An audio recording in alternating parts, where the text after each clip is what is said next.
When Clark asked for a divorce after 13 years of marriage, I quietly agreed and signed the papers.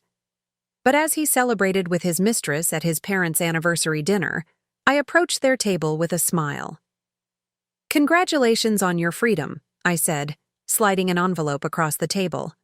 His smug expression vanished as he read the DNA test results proving our 3 children weren't his, they were his brother's. Blood-red wine spilling on crisp white tablecloth, that's what ended my marriage. Not with desperate pleas or heated arguments, but with the silent horror of discovery as I stood frozen in our kitchen.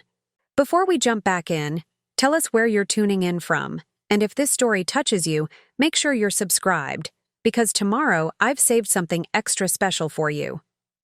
Clark's phone in my trembling hands. I remember the exact moment perfectly. Thursday, 2:37 p.m. The twins were at soccer practice, Lily at her violin lesson. I had been checking our shared calendar to coordinate weekend plans when the message notification appeared. "Can't wait for tonight, babe. Kylie's taking the kids to her mother's. Our bed is waiting. Jade." The phone nearly slipped from my fingers, as 13 years of marriage crystallized into this single, damning piece of evidence. Clark Reynolds, respected neurosurgeon, my husband, father of our 3 children, had another woman in our bed when I was away. The carefully constructed reality I'd been living in shattered around me like fine crystal on marble flooring. The irony wasn't lost on me. For years, Clark's colleagues had called us the Golden Reynolds family. Him with his steady hands that saved lives daily, me with my unwavering support and dedication to our children. Our Tudor-style home in Oakwood Heights, with its meticulously landscaped garden and hand-carved front door, might as well have been a movie set. The perfect family personified. "Kimberly makes it all possible," he'd declare at hospital fundraisers, his arm around my waist, champagne flute in hand. I couldn't do what I do without her. The other doctors' wives would smile politely, but I could see the envy in their eyes. We had it all. 3 beautiful children, financial security, and a partnership that had weathered the grueling years of medical school, residency, and Clark's rise to prominence. Or so I thought. Looking back, I should have recognized the warning signs. Clark started working later, claiming the hospital was short-staffed after budget cuts. Weekend golf games with colleagues became more frequent. Our conversations grew shorter, more practical, scheduling the children's activities, discussing household needs, planning social obligations that would advance his career.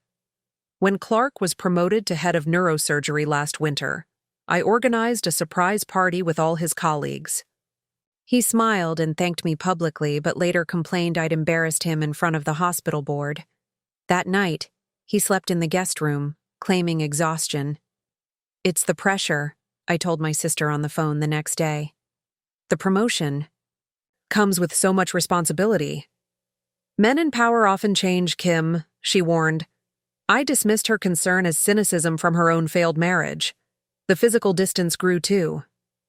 Clark claimed fatigue from 16-hour surgeries when he turned away from my touch. I bought new lingerie, scheduled date nights, tried everything the women's magazines suggested to keep the spark alive. He participated half-heartedly, checking his phone throughout our carefully planned evenings.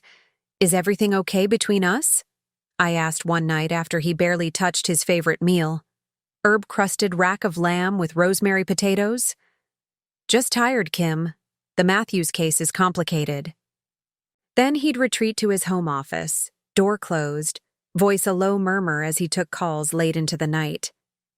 I believed in trust. I believed in privacy. I never considered checking his phone or email. That was for insecure women, paranoid women, not for Kimberly Reynolds, the perfect wife, until our anniversary approached. I planned to surprise Clark with a romantic weekend in Sedona where we'd honeymooned. I needed to sync our calendars, and his phone was on the counter while he showered. One quick peek to ensure he was free that weekend. That's all I intended. The message notification appeared as I held his phone. "Jade Thompson. Last night was amazing. Can't wait to feel you inside me again. When are you leaving her? My finger trembled as I opened the message thread. Hundreds of texts dating back 10 months. Intimate photos. Plans made while I was taking Lily to her recital or helping the twins with their science project. Cruel jokes at my expense. Clark. She's planning some big anniversary surprise. Jade. Poor thing still thinks there's something to celebrate. I quietly replaced the phone, made his coffee as usual, kissed him goodbye as he left for the hospital. Then I vomited until there was nothing left but bitter bile. That night, after the children were asleep, I confronted him in our bedroom, the same room where we'd conceived our children, where he'd comforted me through my mother's death. Are you sleeping with Jade Thompson? My voice was surprisingly steady. Clark didn't even flinch. He removed his watch, placed it methodically on his nightstand. Yes. How long? Does it matter? He looked at me with such coldness I didn't recognize him. I want a divorce, Kimberly. The calculated cruelty of his tone shocked me more than the words. This wasn't a confession. This was an execution. Why? I whispered. I've outgrown this life, outgrown us. He gestured around our bedroom as if it were a prison cell. I've given 13 years to this marriage, to these children. I'm 42. If I'm going to start over, it needs to be now. Start over?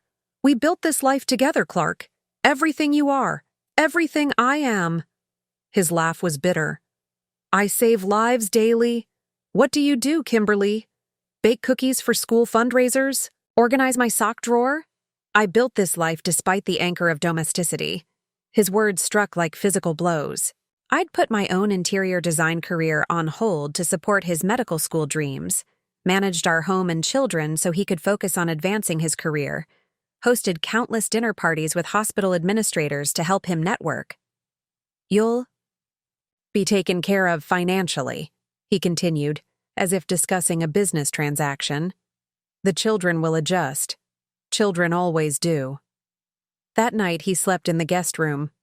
I lay awake reconstructing the past 13 years, wondering if anything had been real. In the morning, he left for the hospital before dawn. On the kitchen counter, he'd left a business card for his lawyer. The perfect life I thought we'd built had been a mirage. The cracks had always been there. I'd just been too dedicated to our illusion to see them. What I didn't know then was that the text messages and affair were just the visible fractures in a foundation that had been compromised. From the beginning, Clark's betrayal ran deeper than I could possibly imagine, and the true nature of his deception would soon turn my world upside down in ways that would make his affair seem trivial by comparison. The day after Clark left his lawyer's card, I made an appointment with Chloe Winters, the most ruthless divorce attorney in Oakwood Heights. Her office occupied the top floor of a sleek downtown building, all glass, chrome, and intimidation.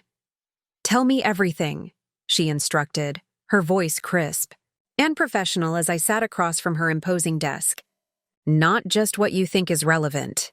Everything.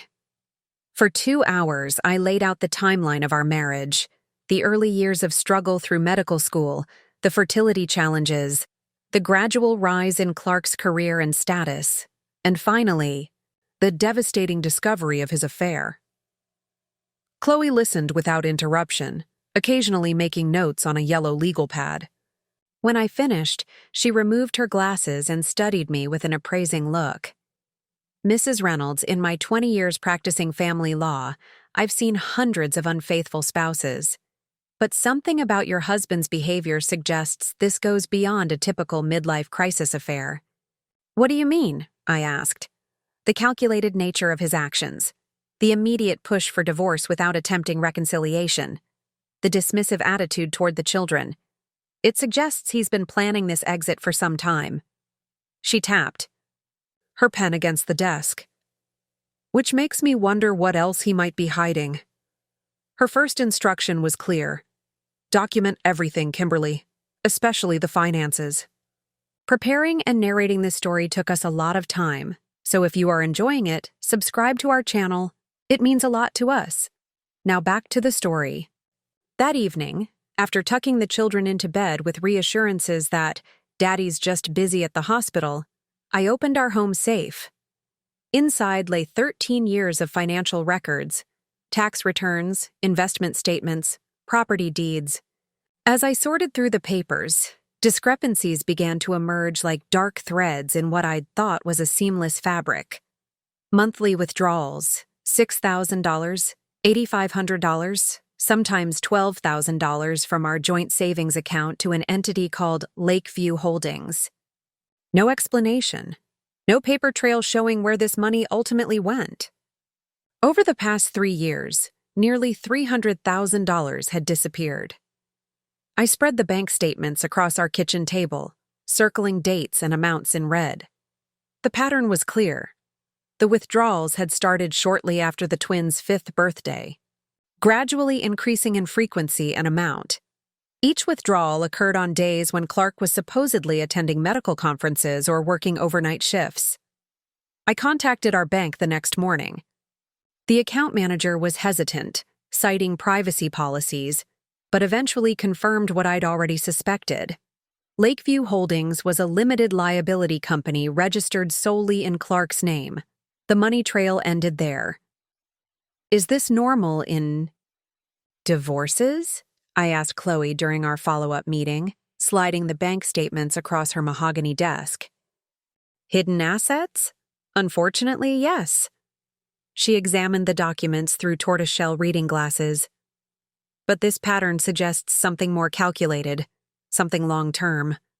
A thorough search of our home office yielded more questions than answers. I found receipts for expensive dinners I'd never known about, credit card statements showing jewelry purchases I'd never received, and travel itineraries for weekend trips that had supposedly been medical conferences. The children sensed the tension, despite my efforts to maintain normalcy. Lily, perceptive at 12, cornered me one evening while I was preparing dinner. "Is Dad coming home tonight?" she asked, trying to sound casual. "He has a late surgery, honey," I replied. The practiced lie tasting bitter on my tongue. "He always has a late surgery now." Her eyes, so like Clark's, held mine steadily. "Are you and Dad getting a divorce?" The question hit me like a physical blow. I'd been trying to protect them, to maintain some semblance of normalcy until I understood the full scope of what we were facing. But Lily's directness demanded honesty. "We're going through some challenges right now," I admitted, setting down the knife I'd been using to chop vegetables. "Your dad and I need to work some things out." "Because of the lady in the red car?" I froze. "What lady in the red car, Lily? The one who picks Dad up sometimes when he thinks we're not looking. I saw them from my bedroom window." She shrugged with forced nonchalance that broke my heart. "They kiss, like in the movies." The casual revelation that my daughter had witnessed her father's infidelity firsthand filled me with cold fury. Clark hadn't even had the decency to keep his affair away from our children. It was during this conversation with Chloe that she mentioned Dr. Timothy Brooks. "The name came up in another case of mine," she explained. "Former colleague of your husband. Left Westlake Medical Center 2 years ago under interesting circumstances. Might be worth a conversation." I remembered Dr. Brooks vaguely. Quiet, dedicated, always slightly uncomfortable at hospital functions. He'd simply vanished from the medical community without explanation.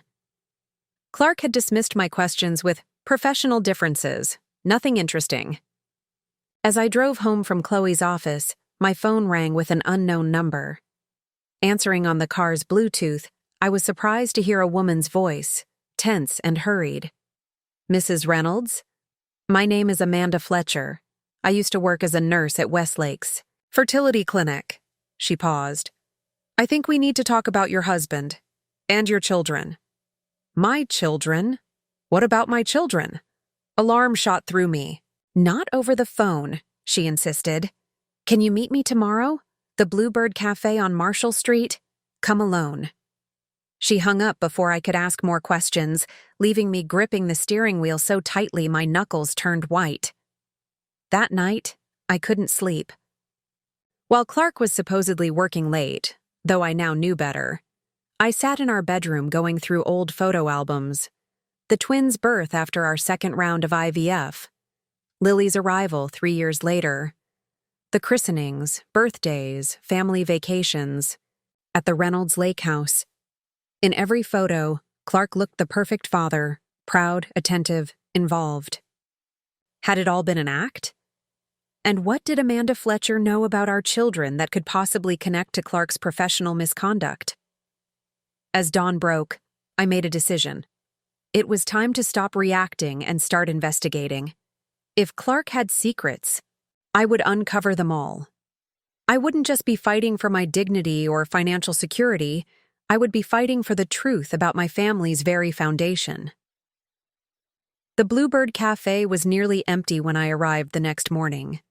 Amanda Fletcher sat in a corner booth, nervously shredding a paper napkin. She was younger than I expected, mid-30s perhaps, with tired eyes and premature worry lines etched across her forehead. "Thank you for coming," she said as I slid into the seat across from her. "I've debated contacting you for years." "Years?" I repeated. "What exactly do you know about my family, Ms. Fletcher?" She looked around furtively before leaning forward. "I know that the children you believe are your husband's biologically aren't." "What did you just say?" My voice came out as barely a whisper, my coffee untouched before me. Amanda Fletcher glanced around nervously before sliding a manila folder across the table. "I brought documentation. I've been keeping records since I first noticed the irregularities." With trembling fingers, I opened the folder. Inside were photocopies of medical charts, lab reports, and handwritten notes, all bearing the Westlake Medical Center logo. "I was a fertility nurse for 9 years," Amanda explained quietly. "I assisted with hundreds of IVF procedures, including yours. 3 rounds, if I remember correctly. 1 successful round for the twins, another for your daughter, plus an unsuccessful attempt." I nodded, unable to speak as I scanned the documents. Clinical language describing procedures I'd undergone. Dates that matched my calendar. Familiar case numbers. About 5 years ago, I began noticing discrepancies in some files. Specimen, labels that didn't match documentation, consent forms with suspicious signatures, data that changed between collection and implementation. She took a deep breath. "Your husband was overseeing the fertility program then. He had final approval on all procedures." "What are you saying?" I asked, though the terrible truth was already forming in my mind. "Your husband systematically altered records for certain IVF patients, particularly those with connected families or substantial wealth. In your case..." She hesitated. "In your case, he personally oversaw the substitution of donor sperm for his own." The cafe seemed to tilt around me. I gripped the edge of the table, struggling to process her words. "That's impossible," I said, finally. "Clark wanted children. We tried for years." Amanda's eyes were sympathetic but firm. "Mrs. Reynolds, please look at the lab form on page 4. I fumbled through the papers, finding the form she referenced. It was a specimen processing document with handwritten notations in the margins. Specimen substitution authorized by Dr. C. Reynolds. Replace CR0423 with JR0584. Cite quality concerns if questioned. No donor ID to be recorded in official file. JR0584. I read aloud, the code meaningless to me. "JR stands for Jonathan Reynolds," Amanda said softly. "Your brother-in-law." The room went silent. I could hear only the rushing of blood in my ears as 13 years of my life. Of love. Of motherhood. Of family, realigned around this impossible revelation. "Jonathan?" I finally managed. "Clark used Jonathan is the biological father of my children?" Amanda nodded grimly. Based on the records I salvaged, yes. Your husband ensured his own sperm was never used in your procedures. He substituted his brother's sample instead. But why? Why would he do this? I don't know for certain, she admitted. That's what troubled me enough to keep these records. It wasn't just a medical error, it was deliberate deception. Multiple staff members were involved, all following Dr. Reynolds's explicit instructions. My mind raced through implications, possibilities, years of family dynamics suddenly cast in sinister light. Jonathan and his wife Kylie had struggled with infertility for years. Clark had overseen Jonathan's fertility testing personally at Westlake, diagnosing him with severe sperm motility issues. Yet apparently, his sperm had been viable enough to father my 3 children. There were others too, Amanda continued. At least 7 families whose IVF procedures were similarly manipulated. In some cases, Dr. Reynolds substituted anonymous donors. In others, he used specific donors without consent. How did no one notice this? How could this happen in a reputable hospital? Amanda's laugh was bitter. Dr. Reynolds controlled the program completely. Anyone who raised concerns was transferred, fired, or discredited. I stayed silent for years out of fear. But when I saw the news about your divorce, she trailed off. You knew I deserved the truth, I finished for her. She nodded. I have no stake in your marriage, Mrs. Reynolds. But as a medical professional, and as a mother myself, I believe in informed consent. You and your children were denied that fundamental right. I stared at the incriminating documents, my world collapsing, and reforming around this new reality. The twins had Jonathan's eyes. I'd remarked on the family resemblance many times, never suspecting the literal truth behind it. Lily had his musical ability, his gentle temperament. What happened to you? I asked Amanda. After you discovered this? I was offered a promotion to an administrative position away from the fertility clinic. When I declined, citing family reasons, they eliminated my position entirely. Classic constructive dismissal. She shrugged. I work at an urgent care center now, lower pay, but I sleep at night. Do you have evidence that would stand up legally? In court? Some of it, yes. These are copies. I have originals in a safe deposit box. There's also Dr. Brooks. He discovered similar irregularities and tried to address them through proper channels. That's why he was forced out. She hesitated. There's something else you should know. The grave tone in her voice sent a chill through me. What is it? 2 months ago, Dr. Mercer, who ran the clinic with your husband, died unexpectedly. Heart attack, allegedly. The week before, he had contacted me asking about my records. He sounded afraid, Mrs. Reynolds. He mentioned a trust, inheritance, complications. Said Dr. Reynolds was tying up loose ends. The implications were clear and terrifying. How far would Clark go to protect his secret? To tie up loose ends? I need to understand everything, I said with newfound determination. From the beginning, every detail, every document, every person involved. For the next hour, Amanda walked me through the elaborate scheme, pointing out dates, authorizations, and procedural notes that painted a damning picture of methodical fraud. With each revelation, my shock hardened into resolve.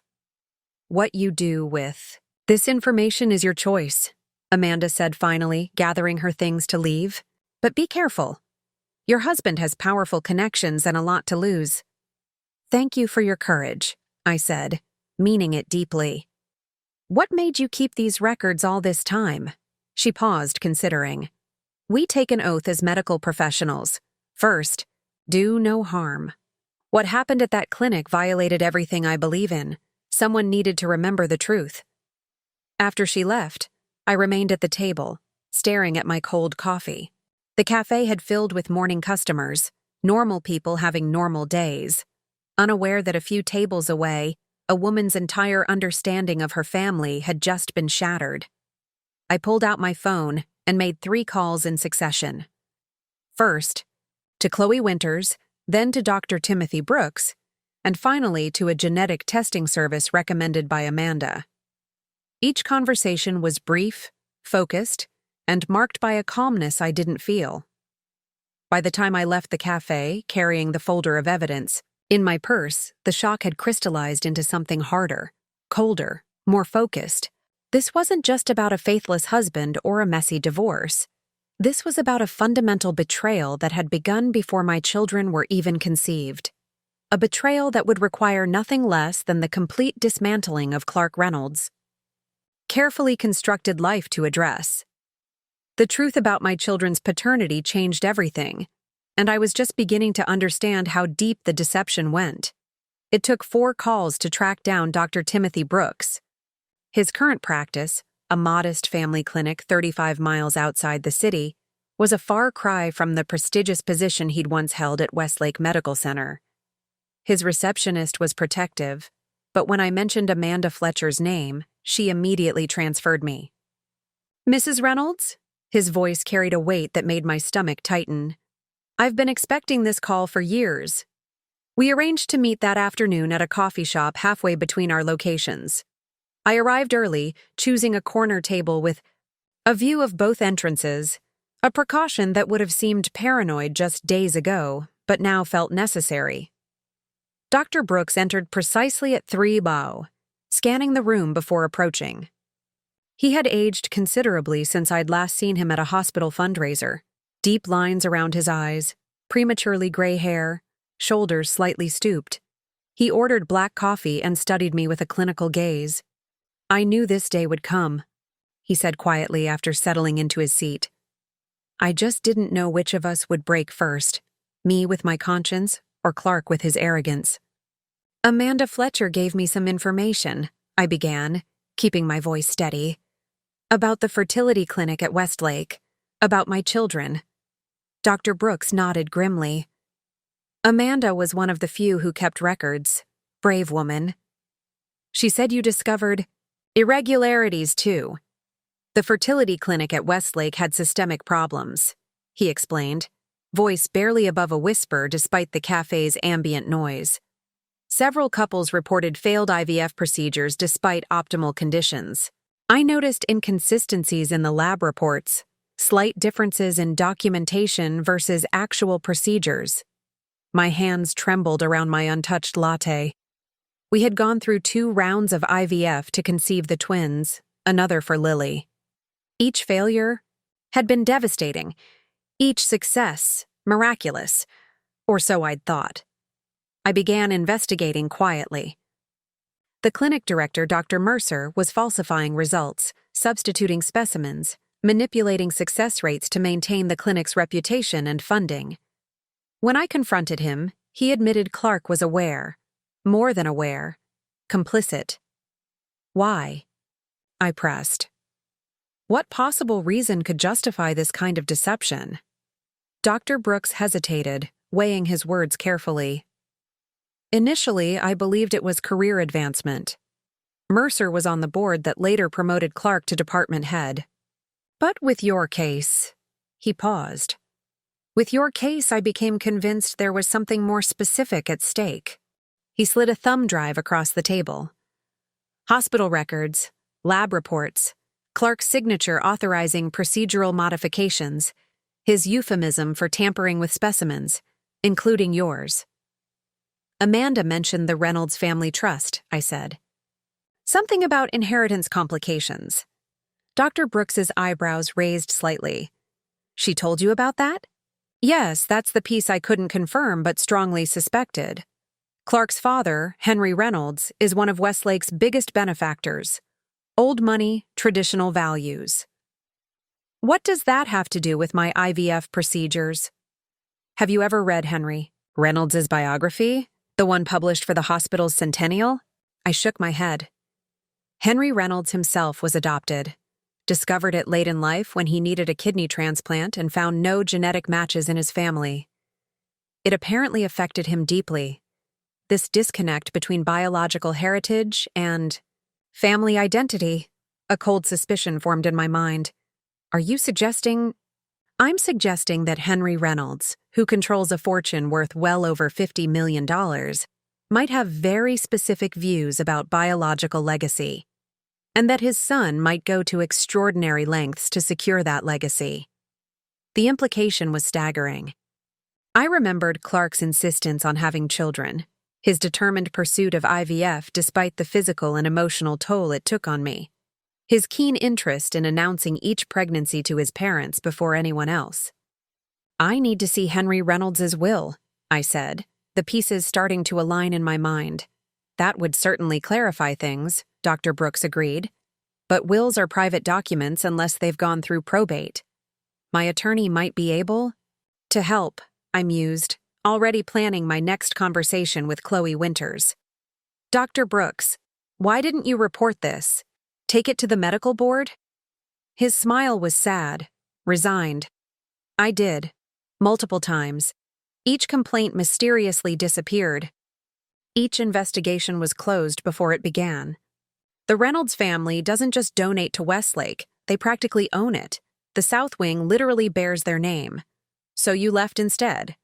I was given a choice: resign quietly with a neutral recommendation or face fabricated accusations of prescription drug mismanagement that would end my career entirely. His hands tightened around his coffee cup.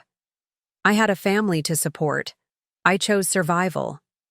I thought of my own children, the twins now 9, Lily 12, blissfully unaware that their entire existence was the product of calculated deception.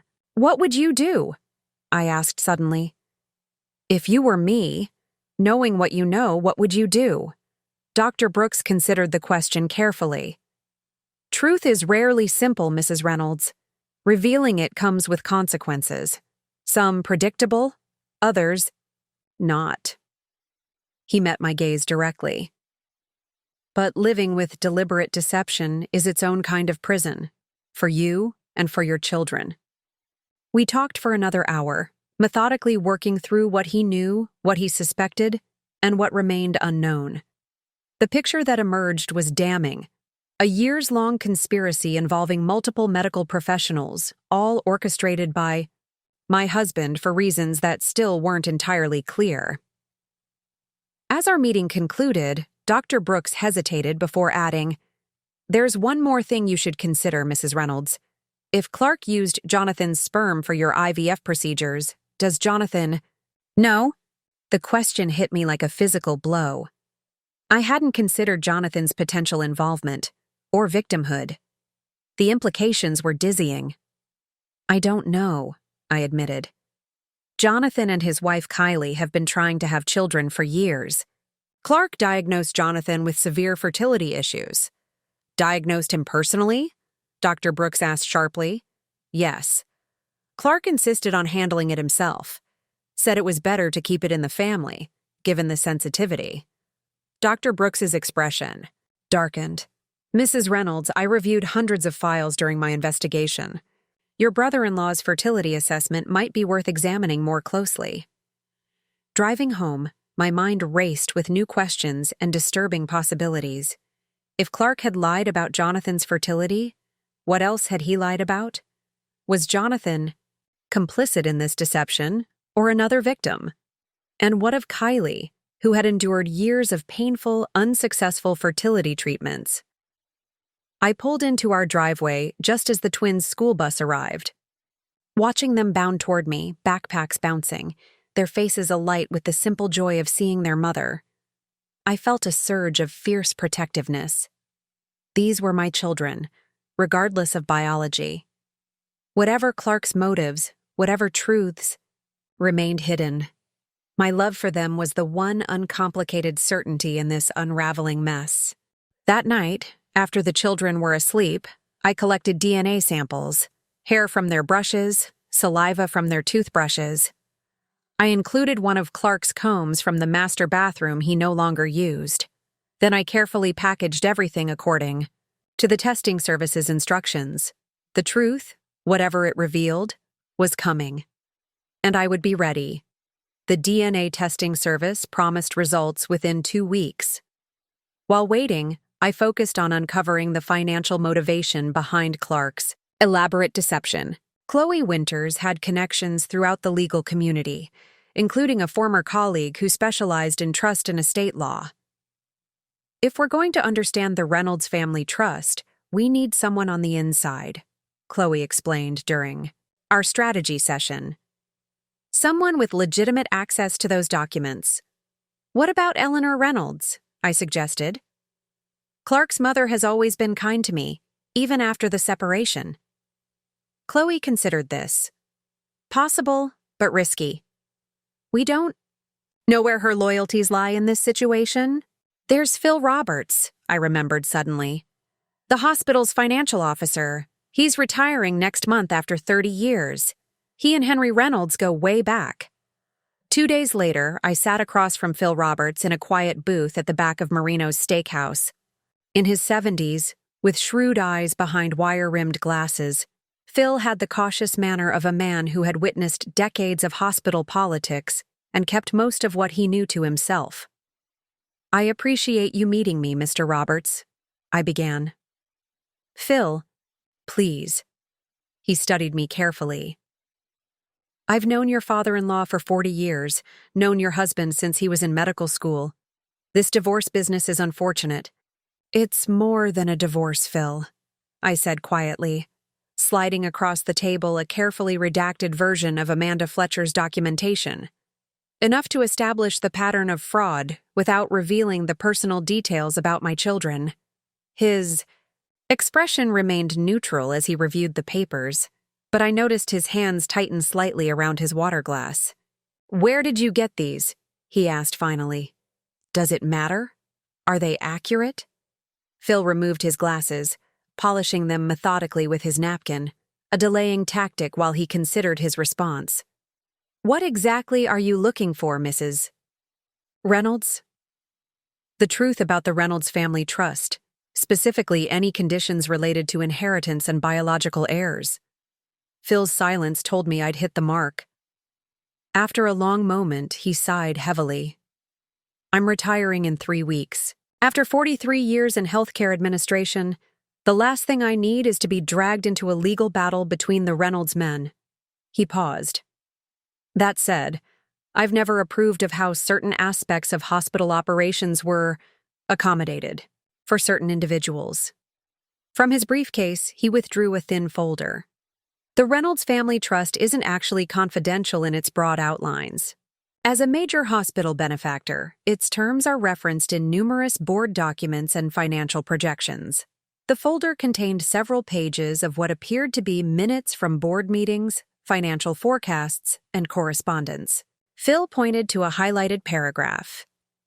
In accordance with the updated terms of the Henry Reynolds Family Trust, 2010 revision, the primary inheritance, 42 Minater's current valuation plus controlling interest in Reynolds Holdings, passes to the first, son who produces biological male heirs to continue the Reynolds name, with DNA verification required upon Henry Reynolds' death or incapacitation. Secondary beneficiaries receive significantly reduced portions, 2 Manolers each. Biological male heirs, I repeated, with DNA verification. Phil nodded grimly. Henry Reynolds is old-fashioned about family legacy. When he discovered his own adoption, late in life, it apparently triggered an obsession with bloodlines. The 2010 revision made the biological component explicit and added the DNA testing requirement. And Clark knew about these terms? Both brothers did.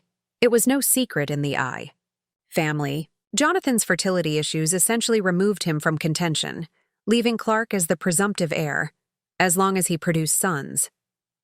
The twins were boys, the perfect male heirs required by the trust.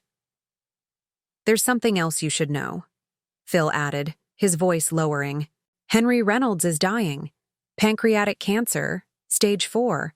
He has months, maybe weeks. The timing suddenly made horrible sense. Clark's push for divorce, his relationship with Jade, his rush to finalize everything. With Henry's death imminent, the DNA verification would soon be triggered, revealing that the twins were not Clark's biological children. Unless, of course, he could somehow manipulate that test as well. "Thank you, Phil," I said finally. "This explains a lot." "Mrs. Reynolds," he cautioned as I gathered my things, "be careful. There's a great deal of money at stake here. People have done far worse for far less." The warning echoed in my mind as I drove to my next destination, Jonathan and Kylie's house, across town. I had debated this visit extensively, unsure whether to confront Jonathan directly or continue gathering evidence.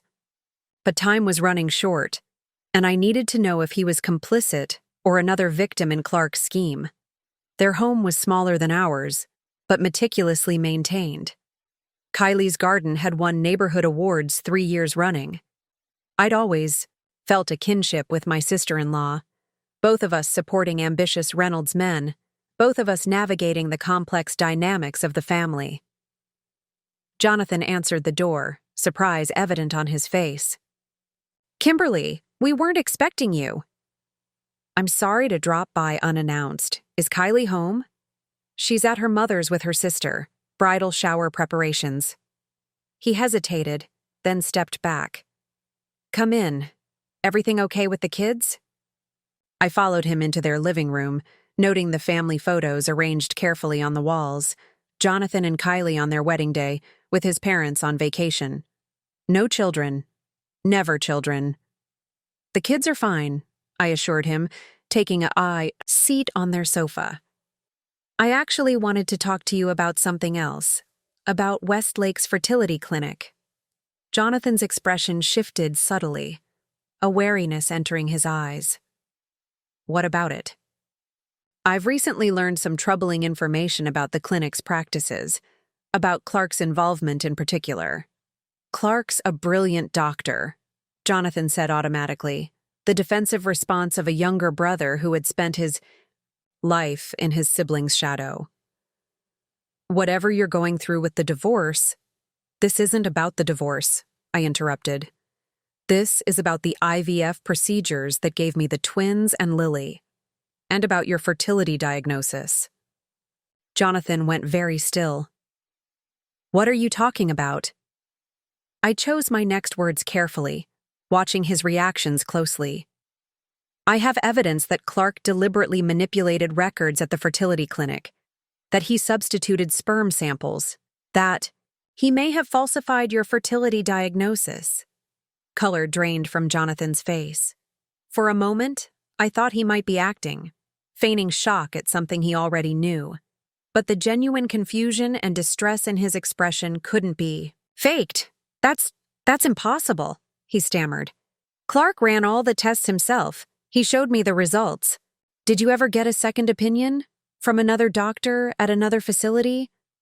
"No. Why would I? He's my brother. He's the fertility specialist." Jonathan's voice hardened. "What exactly are you suggesting, Kimberly?" I took a deep breath.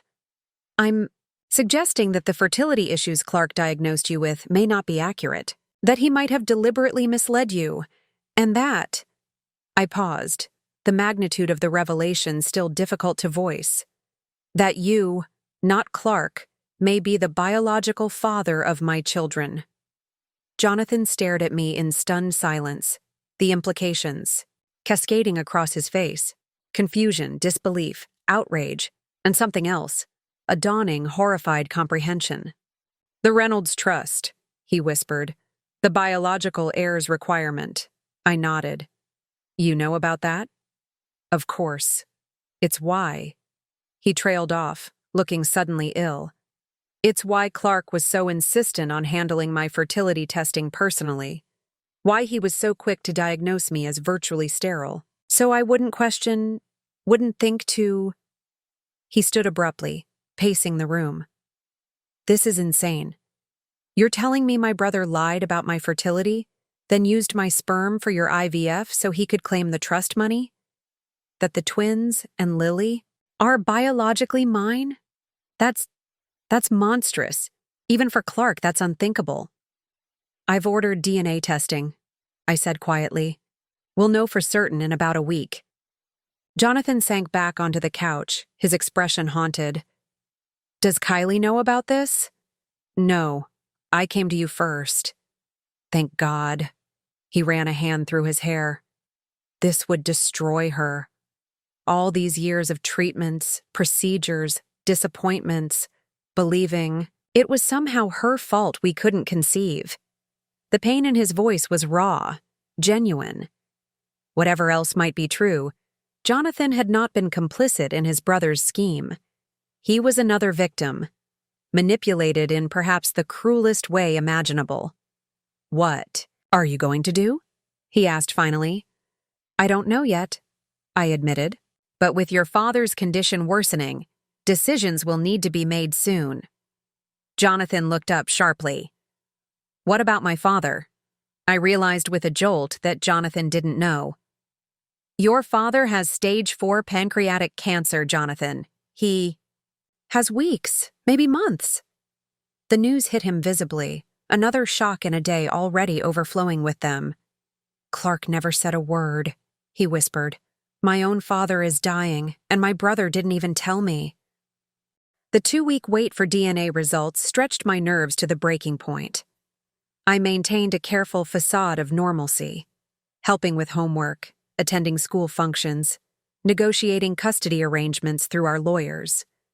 Clark had accelerated. The divorce proceedings, pushing for a quick resolution before his father's health deteriorated further. His lawyer sent increasingly aggressive settlement proposals, each one more insulting than the last. They questioned my contribution to the marriage, my ability to financially support the children, even my emotional stability as a parent. The strategy was clear: intimidate me into accepting minimal support and limited custody before I discovered the full extent of Clark's deception. I responded with measured reasonableness that clearly unsettled them. You're being surprisingly cooperative, Clark remarked after one particularly tense mediation session. The children come first, I replied softly. I just want what's best for everyone. His confidence grew with each concession I appeared to bake. He brought Jade to school functions, introduced her to our friends, even had her stay overnight when the children visited his new downtown condominium, all while I quietly gathered evidence, documented interactions, and waited for the scientific proof that would shatter his carefully constructed plans. Jonathan and I spoke daily, navigating the strange new reality of our situation with cautious honesty. He hadn't yet told Kylie about the possibility that he was the biological father of my children. We'd agreed to wait for the DNA confirmation. I still can't believe he'd do this, Jonathan said during one of our conversations. To use his own brother this way? It's about more than the money, I suggested. It's about control. Clark has always needed to be the successful one, the one who achieved everything first. While ensuring I couldn't, Jonathan agreed bitterly. The perfect competitive strategy: sabotage your opponent while pretending to help him. I'd found an unexpected ally in Eleanor Reynolds, who had reached out after noticing my strained interactions with Clark at a school concert. Something isn't right with my son, she confided during tea at her home. He's always been ambitious, driven, but lately there's a coldness to him I don't recognize. I measured my response carefully, unwilling to reveal too much before I had concrete proof. People change, Eleanor. Sometimes we never really know someone, even after years together. She studied me with shrewd eyes that had witnessed decades of family dynamics. You know something, don't you? Something beyond this tawdry affair with that Thompson woman. I'm still trying to understand it myself, I admitted. Eleanor nodded thoughtfully. Henry's illness has accelerated things. Clark has been unusually interested in the trust details, the timeline for execution. She sighed heavily. We raised our sons to value family above all. Whatever's happening here feels wrong. The testing service called on a Monday morning, exactly 2 weeks after I'd submitted the samples. The woman's voice was professional, detached. We have your results, Mrs. Reynolds. Would you like me to email them, or would you prefer to discuss them over the phone? Email, I replied quietly, knowing I needed to see the evidence with my own eyes. The clinical language of the report couldn't soften the blow. The alleged father, Sample A is excluded as the biological father of the tested children. The probability of paternity is 0%. The alternative subject, sample C, cannot be excluded as the biological father of the tested children. The probability of paternity is 99.99%. I sat motionless at my kitchen table, staring at the indisputable evidence on my laptop screen. Despite everything I'd learned, everything I'd suspected, seeing the scientific confirmation still felt like a physical blow. My children, the 3 precious lives I'd carried, birthed, and raised, were biologically Jonathan's, not Clark's. I printed 3 copies, one for my lawyer, one for the safety deposit box I'd opened in my name only, and one that I slipped into a cream-colored envelope with the Westlake Medical Center logo, taken from Clark's home office during those weeks of pretending nothing had changed. My hands didn't shake anymore.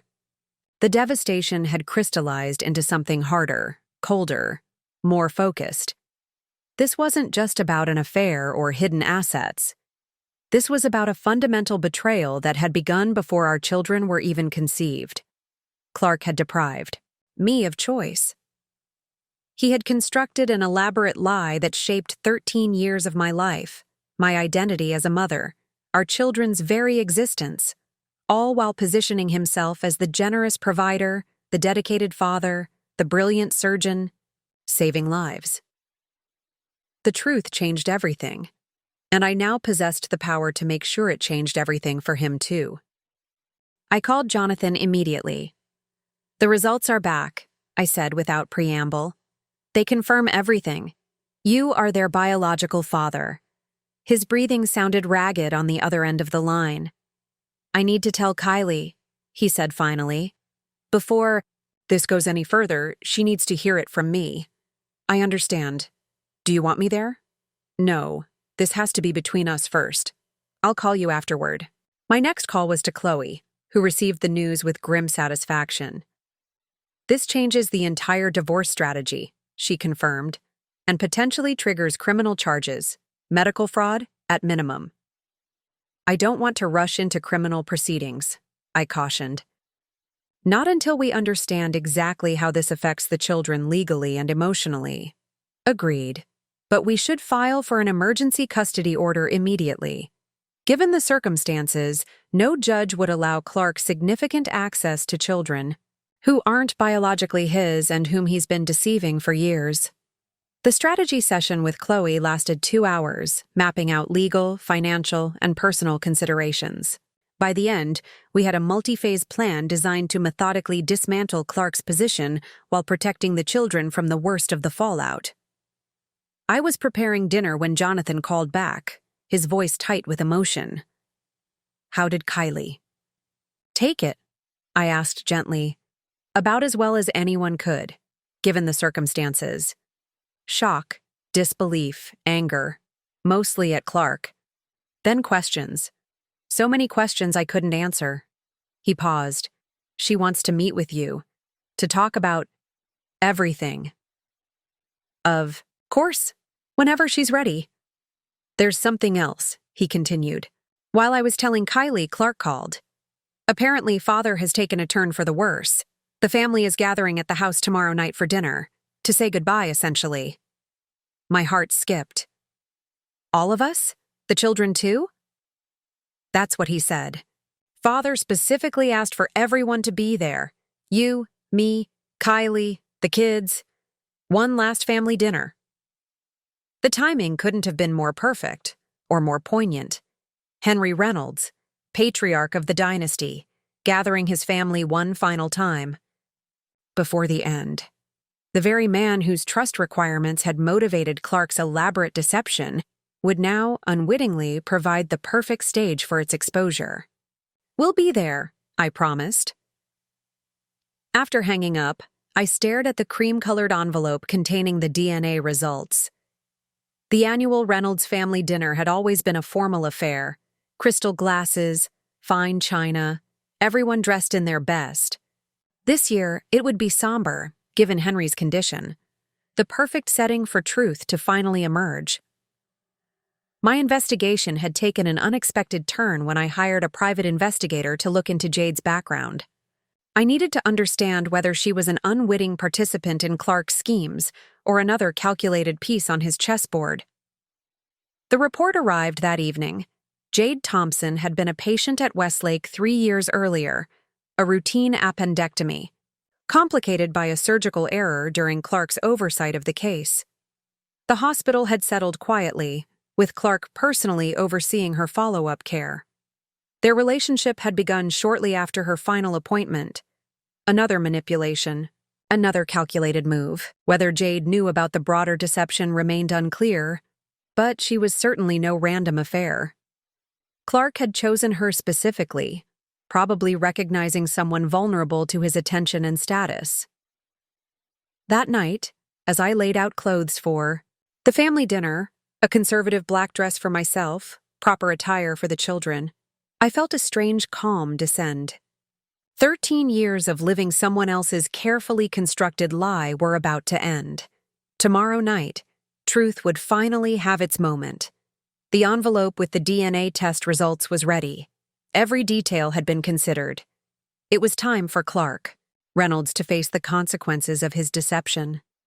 The Reynolds family estate stood on 3 manicured acres in the most exclusive neighborhood of Oakwood Heights. Built in the colonial revival style, with imposing white columns and perfect symmetry, it had always intimidated me, much like the family dynasty it represented. As I drove through the wrought iron gates with the children in the back seat, a sense of finality settled over me. The last time we had visited as a family, Clark and I had been the golden couple, the successful son and his devoted wife. Now I arrived as the soon-to-be ex, carrying evidence that would shatter the Reynolds' legacy forever. "Why is Dad meeting us here instead of coming with us?" Lily asked, smoothing her navy blue dress. "He had hospital rounds this morning," I explained, the practiced lie coming easily after months of covering for his absences. "He'll be here soon." The twins were uncharacteristically quiet in their matching blazers, sensing the somber occasion without fully understanding it. "Is Grandpa going to heaven?" 9-year-old Ethan asked suddenly. The innocent question caught me off guard. "Grandpa is very sick," I said carefully. "That's why it's important we all spend time together tonight." Eleanor greeted us at the door, her elegant appearance belying the strain evident in her eyes. "Thank you for coming, dear," she said, embracing me with genuine warmth. "Henry will be so pleased to see the children." The grand foyer bustled with activity, caterers arranging silver platters, staff polishing the antique sideboards, flowers being arranged in crystal vases. Despite Henry's condition, Eleanor had maintained the standards expected of a Reynolds. Family gathering. "Jonathan and Kylie are already here," she mentioned, leading us toward the formal living room. "They're with Henry in the study." My stomach tightened at the thought of seeing Kylie for the first time since the DNA revelation. We had spoken briefly by phone. A tense, tearful conversation filled with questions neither of us could fully answer yet. The children rushed ahead to find their cousins, leaving Eleanor and me momentarily alone. "How is he really?" I asked quietly. Eleanor's carefully composed expression faltered. "The doctors give him days, perhaps a week. He's in considerable pain but refusing additional medication. Says he wants clarity for this gathering." She squeezed my hand. "He specifically asked for you to be here, Kimberly. Whatever is happening between you and Clark, Henry still considers you family." The irony of her words wasn't lost on me. The study door opened as we approached, revealing Jonathan helping his father into a wheelchair. Henry Reynolds had always been an imposing figure. Tall, broad-shouldered, with the commanding presence of a man accustomed to authority. Now he was shockingly diminished, his once robust frame gaunt, skin sallow against his dark suit. Yet his eyes, those piercing blue Reynolds eyes that all 3 of my children had inherited, remained alert and keen as they found mine. "Kimberly," he said, his voice weaker but still carrying that distinctive resonance. "Thank you for bringing the children." "Of course," I replied, stepping forward to kiss his papery cheek. They wouldn't miss seeing their grandfather. Behind Henry, Jonathan and Kylie stood like reluctant sentinels. Jonathan nodded tersely, his expression a complex mix of emotions. Kylie's eyes were red-rimmed, her smile strained as she greeted me with a formal hug that communicated volumes about her unsettled state. "Where's Clark?" Henry asked, glancing toward the doorway. "He'll be here shortly," Eleanor assured him. "Hospital business." Henry made a dismissive sound. "Always working. Even today." There was something in his tone, disappointment perhaps, or resignation, that suggested this was a familiar criticism. The children were summoned to greet their grandfather, a bittersweet scene as they carefully hugged his frail form, instinctively, gentle with him in a way that brought tears to Eleanor's eyes. "Strong boys," Henry remarked, studying the twins with particular intensity. "Good Reynolds stock." I caught Jonathan's gaze over Henry's head, the shared knowledge hanging between us like an invisible thread.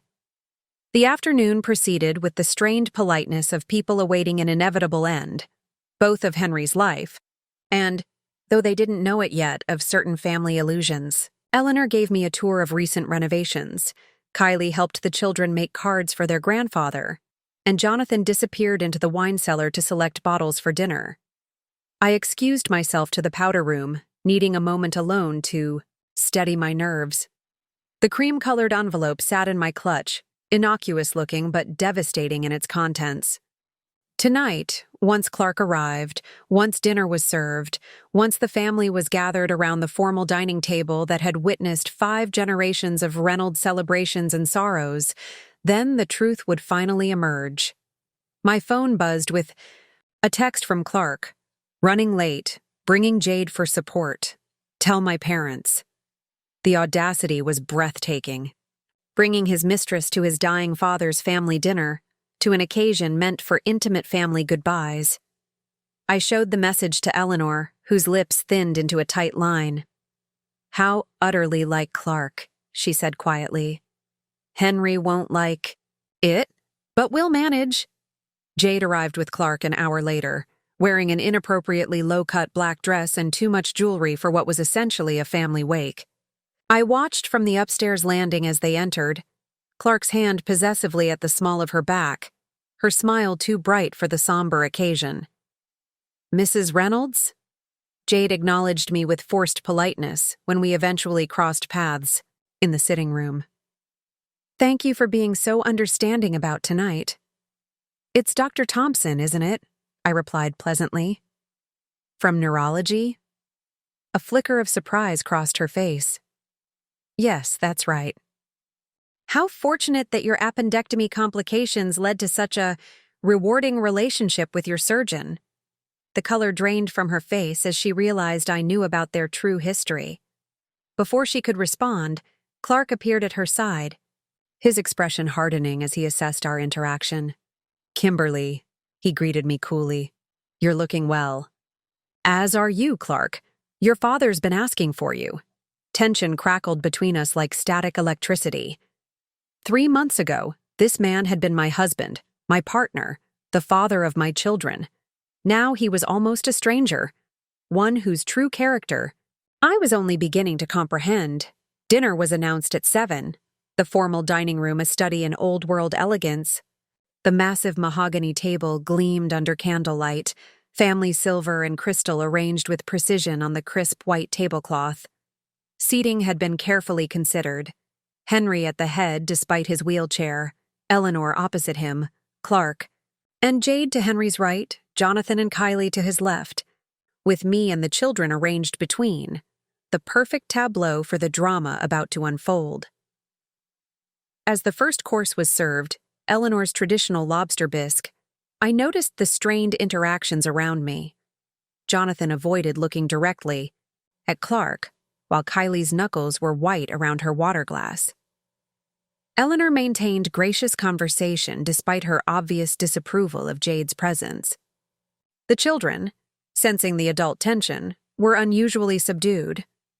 Only Clark seemed at ease, periodically checking his phone beneath the table, while engaging his father in talk of hospital politics. His confidence was palpable, the assurance of a man who believed he had orchestrated everything perfectly, from the fertility deception to the imminent inheritance. "Before we continue," Henry announced as the soup plates were being cleared, "I want to thank everyone for coming tonight. Family has always been everything to me." He raised his glass in a toast, his hand trembling slightly but his voice firm. "To the Reynolds legacy, and to the future generations who will carry it forward." As glasses clinked around the table, Clark's gaze met mine briefly. Smug, triumphant, secure in his position. He had no idea that the envelope in my purse was about to destroy everything he had spent 13 years building. The storm was gathering, tensions mounting with each passing moment. And soon, very soon, lightning would strike at the heart of the Reynolds family. The main course arrived, herb-crusted rack of lamb, Henry's favorite, served with practiced precision by the household staff. The formal dining room hummed with the muted sounds of silverware against fine china and the careful conversation of people avoiding what truly mattered. "The hospital board is finalizing next year's budget," Clark was saying to his father.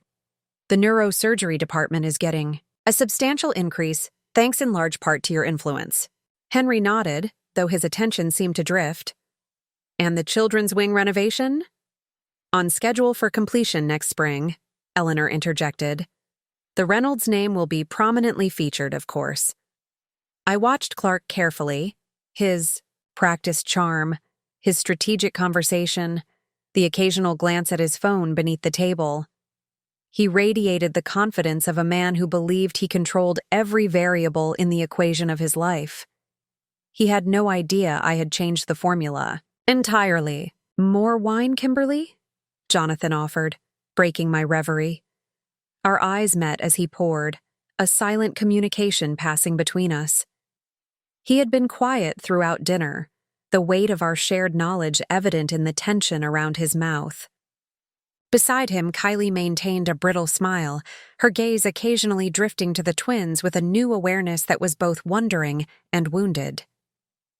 "Grandpa," Lily said suddenly, "did Dad look like Uncle Jonathan when he was our age?" The innocent question sent a jolt around the table. Eleanor fumbled with her fork. Jonathan stared intently at his plate. Clark's eyes narrowed slightly. "Very much so," Henry replied, unaware of the subtext. "The Reynolds genes run strong. You can see it in your cousins, too. Those blue eyes, the shape of the jaw." He chuckled weakly. "Good breeding, as my own father would have said." "Speaking of family resemblance," I said carefully, "I was looking through old photo albums recently. It's remarkable how much the twins resemble Jonathan at their age." Clark's head snapped up, his expression suddenly alert. "What an odd observation," he said, his tone light but eyes hard. "Not really," I continued. "Family genetics are fascinating, aren't they? Which traits are inherited? Which skip generations? Which appear unexpectedly?" Eleanor looked confused. "I suppose they do favor Jonathan slightly around the eyes. All the Reynolds men have those eyes, though." "Yes," I agreed. "The Reynolds traits, so important to the family legacy." Clark set down his wine glass with controlled precision. "Perhaps we could discuss something more appropriate for the occasion. Father doesn't need to hear trivial observations about genetics." "Actually," Henry interjected, his frail voice surprisingly firm, "I find the subject quite relevant. The continuation of bloodlines has always been of particular interest to me, especially now." I felt a surge of gratitude toward the old man, unaware as he was that he had just opened the door I needed. "I understand completely," I said, meeting Henry's gaze directly. "In fact, I've taken a special interest in genetics myself recently. The science has advanced remarkably. What DNA can reveal about family connections is quite extraordinary." Clark's knuckles whitened around his knife. "Kimberly," he warned quietly, The children looked between us, sensing the rising tension. Jade shifted uncomfortably in her seat. "Clark," I replied evenly, "you've always emphasized the importance of truth in our family. Isn't that right?" Before he could respond, I reached for my purse hanging on the chair beside me. The cream-colored envelope felt heavy in my hand as I withdrew it, the weight of 13 years of deception condensed into a few sheets of paper. "Henry," I addressed my father-in-law directly, "you've always treated me as a daughter. Your kindness over the years has meant the world to me. That's why I believe you deserve the truth, especially now." "What is this about?" Eleanor asked, looking bewildered. "Yes, Kimberly," Clark said, his voice dangerously soft. "What exactly is this about?" The moment had arrived, that crystalline instant when the past and future balanced on the edge of a blade. I took a deep breath, steadying myself. When Clark asked for a divorce 3 months ago, I began investigating certain inconsistencies in our financial records. What I discovered led me to much deeper concerns, specifically about the fertility treatments we underwent to conceive our children. Henry's attention sharpened visibly. "Go on," he said. "Kimberly, this is hardly the time or place," Clark began. "It's exactly the time and place," I interrupted, my voice surprisingly steady. "Before Henry makes his final arrangements, before the terms of the Reynolds Trust are executed, certain facts need to be established." I slid the envelope across the table toward Henry. "Congratulations on your freedom, Clark," I said, echoing his cold dismissal from months earlier. "I think you'll find this interesting reading." Clark's face drained of color as he recognized the Westlake Medical Center logo on the envelope. With remarkable self-control, he reached for it before his father could, but Henry was quicker than his frail appearance suggested. "I believe this is addressed to me," the old man said firmly, taking the envelope himself. The table fell silent as Henry opened it with trembling fingers, removing the DNA test results. I watched as his expression transformed. Confusion, then disbelief, then a cold fury that seemed to momentarily restore his former vigor. "What is this?" he demanded, his voice cutting through the silence.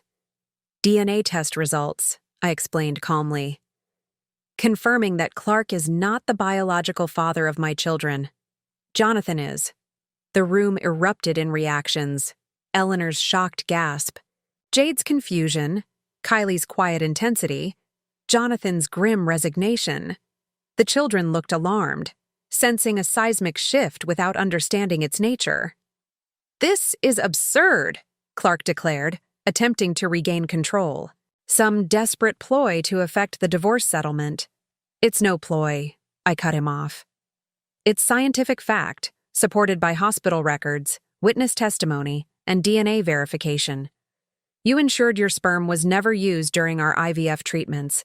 Clark, you falsified medical records. You lied to me for 13 years about our children's very existence." Henry was scanning the documents, his medical training allowing him to interpret the clinical language. "These tests show a 0% probability that Clark is the father, and a 99.99% probability that Jonathan is," he stated flatly, looking up at his eldest son with cold assessment. "Explain yourself." Clark's composure cracked momentarily before he rallied. "This is clearly fabricated. Kimberly is unstable, bitter about our divorce." "I saw the records myself, Clark," Jonathan interrupted, speaking for the first time. "The fertility clinic at Westlake systematically altered procedures under your supervision. You diagnosed me with fertility issues I didn't have, then used my sperm for Kimberly's IVF procedures without either of our knowledge or consent." The pieces were falling into place visibly for Henry as he looked between his sons. "The trust," he said quietly. "The biological heirs requirement." "Yes," I confirmed. Clark needed biological male heirs to secure the inheritance. When he learned Jonathan had viable sperm but was unaware of it, he created the perfect solution: use his brother's genetic material while claiming the children, as his own. You violated your medical oath, Henry said, staring at Clark with growing disgust. You manipulated your own brother. You lied to your wife.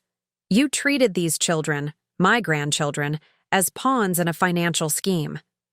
It wasn't like that, Clark insisted, desperation edging into his voice. I gave this family what it needed: heirs, continuation, legacy. What does it matter where the sperm came from? The children exist because of me. Because of your fraud, Henry corrected coldly. The magnitude of the deception seemed to physically affect the old man. He closed his eyes briefly, gathering himself, before turning to Jonathan. You knew nothing of this? He asked. Not until Kimberly approached me last week, Jonathan confirmed. Clark diagnosed me with severe fertility issues years ago. A diagnosis I accepted without question. I never imagined he would— His voice faltered. Use you to secure his inheritance, Henry finished for him, while ensuring you and Kylie believed you could never have children of your own. The calculated cruelty of this final detail hung in the air like poison. Kylie's quiet tears spoke volumes about years of painful treatments, dashed hopes, and self-recrimination, all unnecessarily endured because of Clark's manipulation. Dad? Lily's voice cut through the tension, small and confused. What's happening? What does biological father mean? All eyes turned to the children, their innocent faces registering the distress of the adults around them. In the heat of confrontation, I'd momentarily forgotten they were present, witnesses to the implosion of everything they believed about their family. The revelation was complete, but its aftermath was just beginning. And the children, the true victims of Clark's deception, now needed protection more than ever. Children, Eleanor said with remarkable composure, rising from her seat. Why don't we take some dessert in the garden room? I believe there's ice, cream. Her instinct to remove the children from the escalating confrontation was perfect. With gentle but firm guidance, she shepherded Lily and the twins from the dining room, their confused faces glancing back at the adults with uncertainty. Once they were gone, the carefully constructed civility of the dinner collapsed entirely. You disgust me, Henry said to Clark, his voice low but vibrating with rage. In my 60 years of medical practice, I've never witnessed such a profound violation of ethics, of family trust, of basic human decency. Clark's demeanor shifted, the pretense of innocence abandoned now that the children were no longer present. What did you expect? He demanded. You set the terms: biological heirs or no inheritance. Jonathan couldn't produce children naturally. I found a solution that gave this family exactly what it wanted: continuation of the Reynolds bloodline. Without consent, Jonathan interjected. You used my genetic material without my knowledge. You let Kylie and me suffer through years of fertility treatments knowing they were unnecessary. You watched us grieve children we thought we couldn't have while raising our biological children as your own. Jade looked between them all, bewilderment giving way to horrified understanding. Clark, what have you done? She whispered. What needed to be done? He snapped, his mask of charm completely dissolved. Everyone got what they wanted. Father got his precious heirs. Kimberly got her children. The children themselves got privileged lives. The only thing that matters is the outcome. The means always matter, Henry countered. Character matters. Truth matters. Easy platitudes from a man born into wealth, Clark said bitterly. You've never had to fight for your place, to prove yourself worthy of the Reynolds name. Everything was handed to you. And you think this deception makes you worthy? Henry asked, genuine confusion in his voice. You think manipulating your brother, lying to your wife, treating children as financial assets demonstrates the character I wanted in my successor? I watched Clark carefully during this exchange. Something was happening beneath his anger, a recalculation, a strategic shift. His eyes darted to the documents in Henry's hands. to the doorway where the children had exited, to Jonathan, to me. He was reassessing, looking for leverage, for escape. Those test results prove nothing definitive, he said suddenly, changing tactics. They could easily be manipulated. Kimberly has every motivation to fabricate evidence that secures her financial future through the children. I have the original records from Westlake, I countered calmly. Dr. Brooks and Amanda Fletcher have provided sworn statements about your direct involvement in falsifying fertility procedures. The DNA tests merely confirm what the documentation already established. You've been planning this, Clark accused, eyes narrowing. All those months of playing the agreeable ex-wife, the reasonable co-parent, it was just a cover while you built your case. Yes, I acknowledged without apology. 13 years, Clark. You had 13 years of living your lie. I needed 3 months to expose it. Kylie, who had been largely silent throughout the confrontation, suddenly spoke. What happens to the children now? Her voice was strained but determined. Biologically, they're Jonathan's and Kimberly's. Legally, they're Clark's and Kimberly's. Emotionally, they know Clark as their father, Jonathan as their uncle. She looked between all of who's thinking about what this means for them. Her question cut through the anger and recrimination, focusing everyone on the most innocent victims of Clark's scheme. The children's welfare comes first, I said firmly.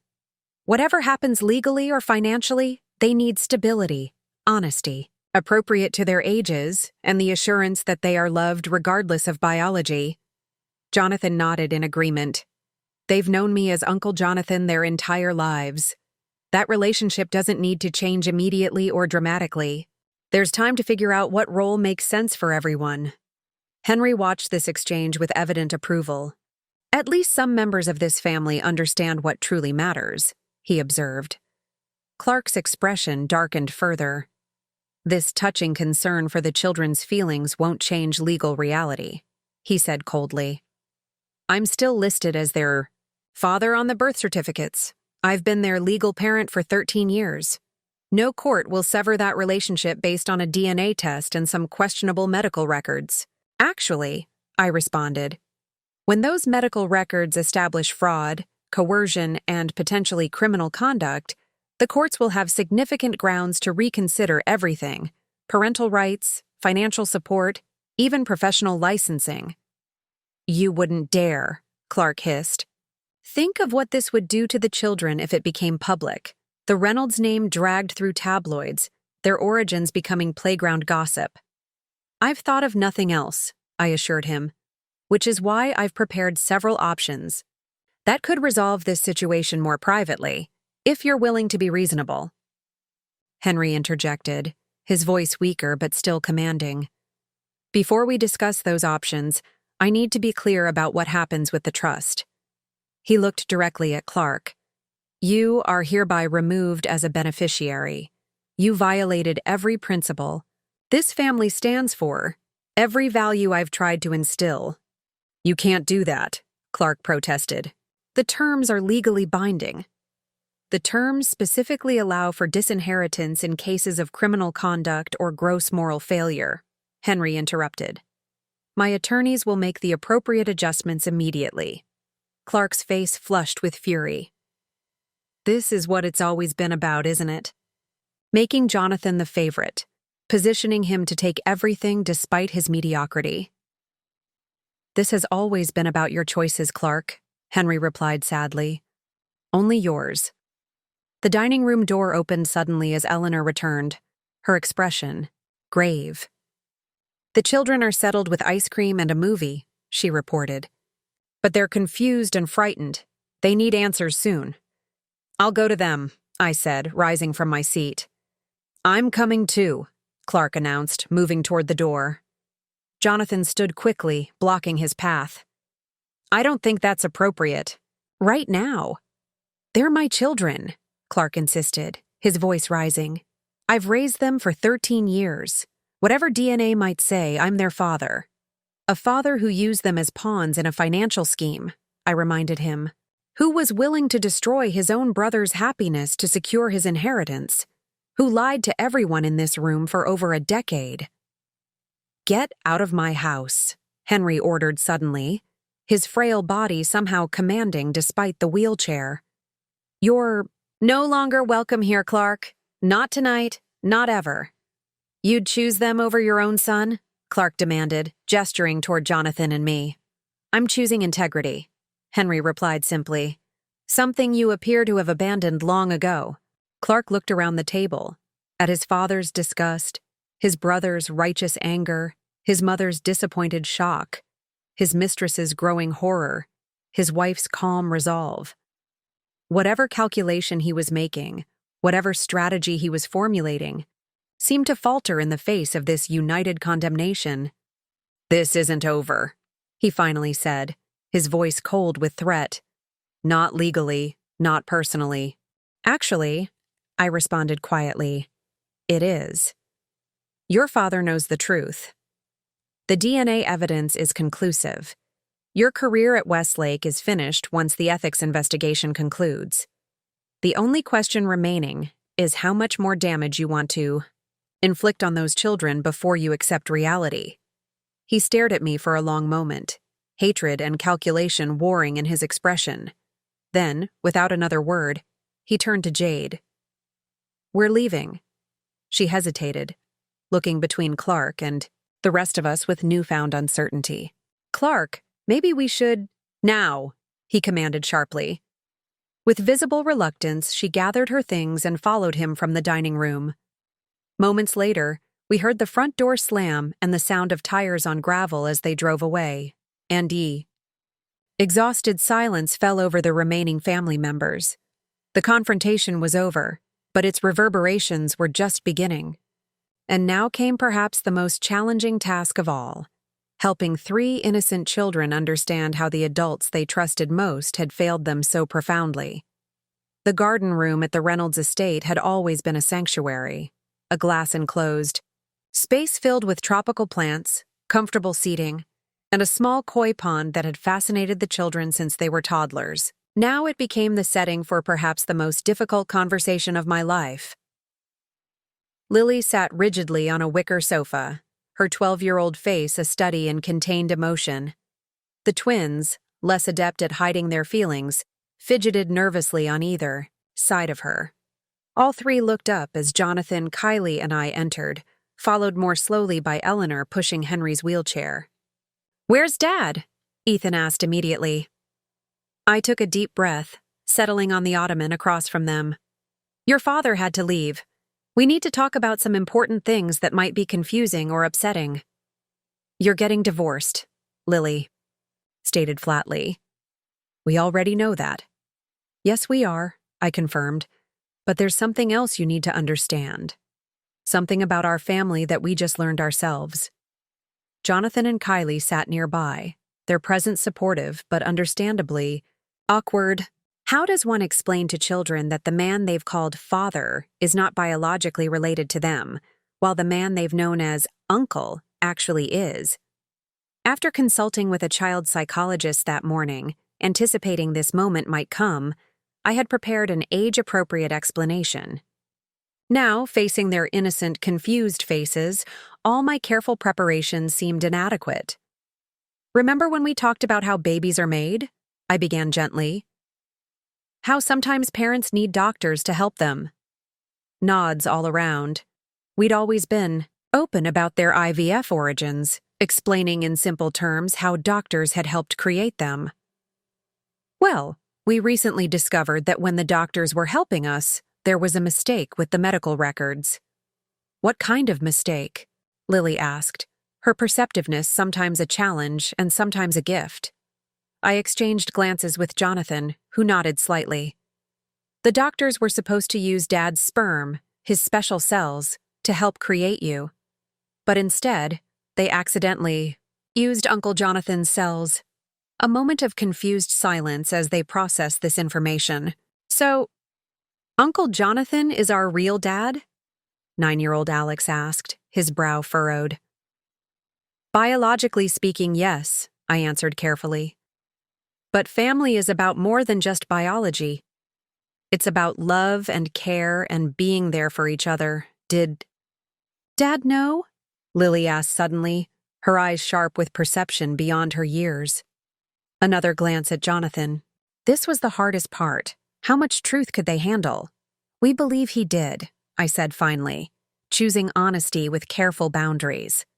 And that's part of why he and I are having such a difficult time right now. Is that why he left tonight? Because he's not really our dad? Ethan's voice wavered. He left because he's upset about many things, I explained, sidestepping the full complexity. But I want you to know that nothing changes how much you are loved. Not by me, not by your grandparents, not by Uncle Jonathan and Aunt Kylie. What? Do we call you now? Alex asked Jonathan directly, his young face serious. Jonathan visibly struggled with the question. You can still call me Uncle Jonathan if that feels right to you. We don't need to change anything right away. We have time to figure this out together. Henry, who had been silently observing, spoke up.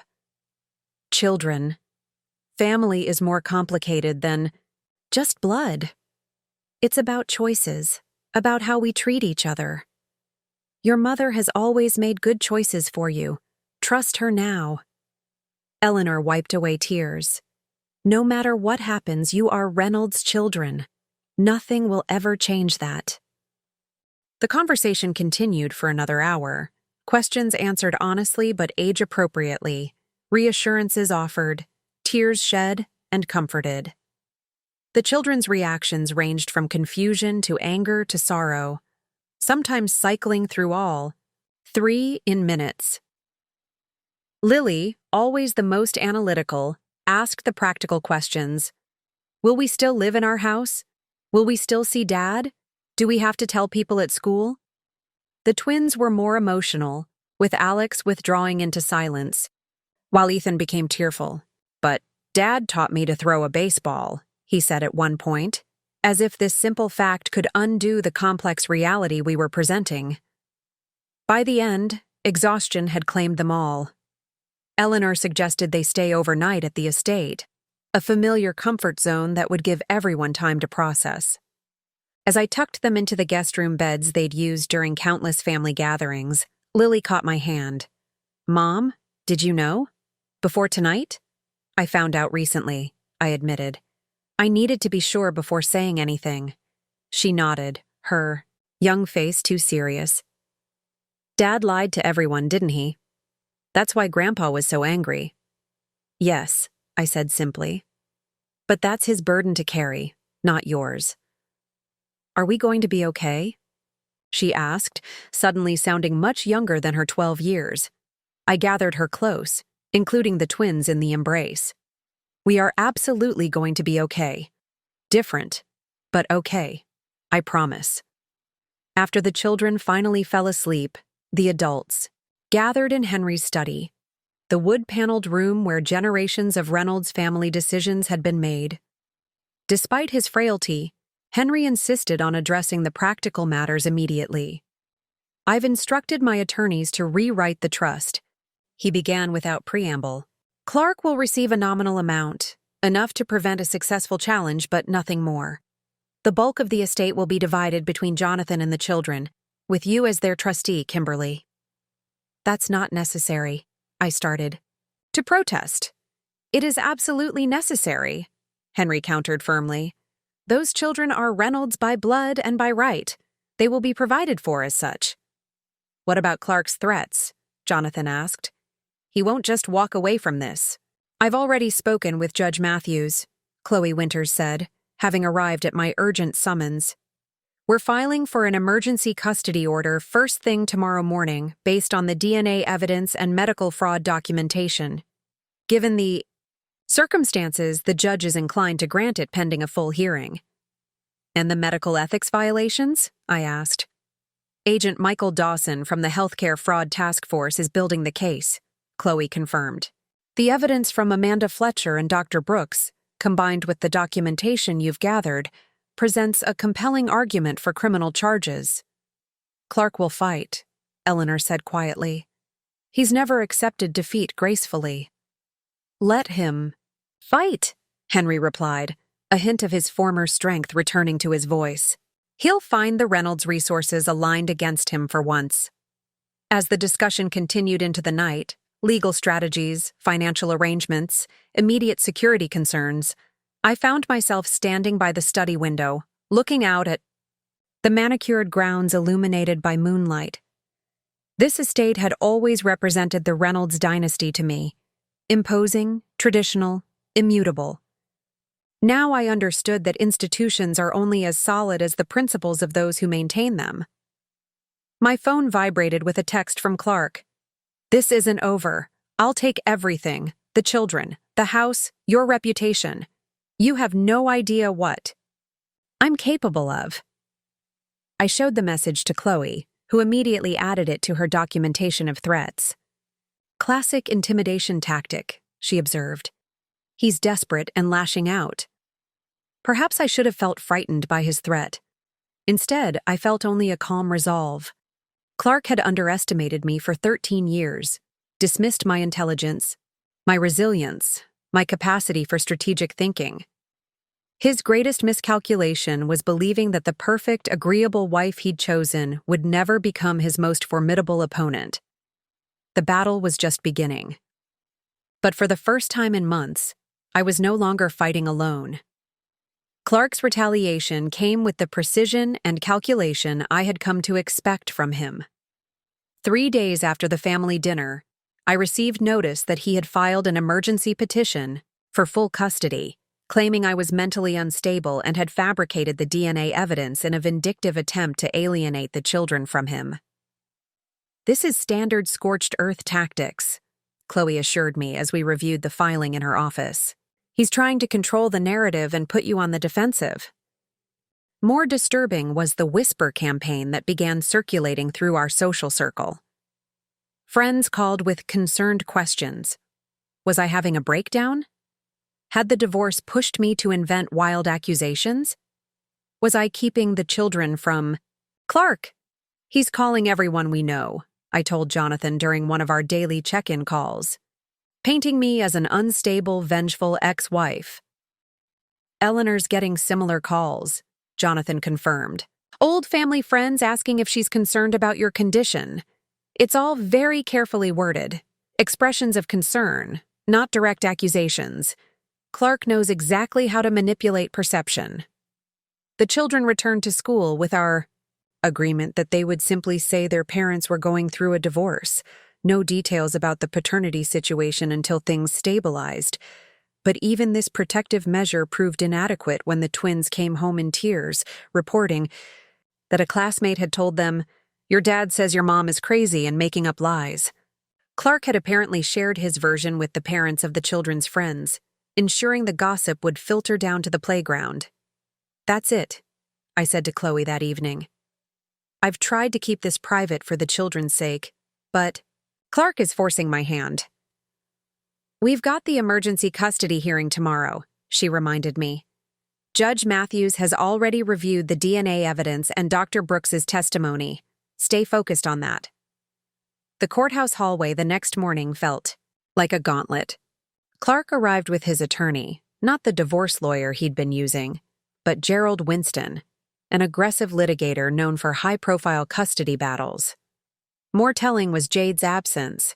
She had apparently reconsidered her position after witnessing the family confrontation. "Kimberly," Clark acknowledged coldly as our legal teams prepared to enter the courtroom, "there's still time to withdraw these absurd allegations. For the children's sake." "You mean for your sake?" I replied quietly. "The DNA evidence isn't going away, Clark." His expression hardened. "DNA isn't the only factor in determining parentage.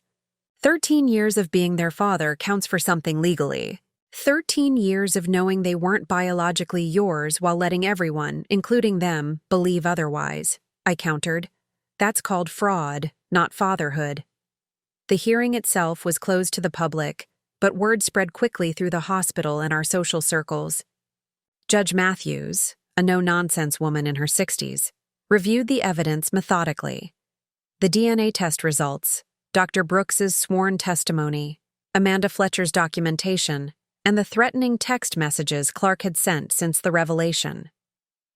Clark's attorney argued forcefully that biological paternity was just one factor in determining custody, that Clark had been the children's father in every meaningful way for 13 years, and that my actions constituted parental alienation.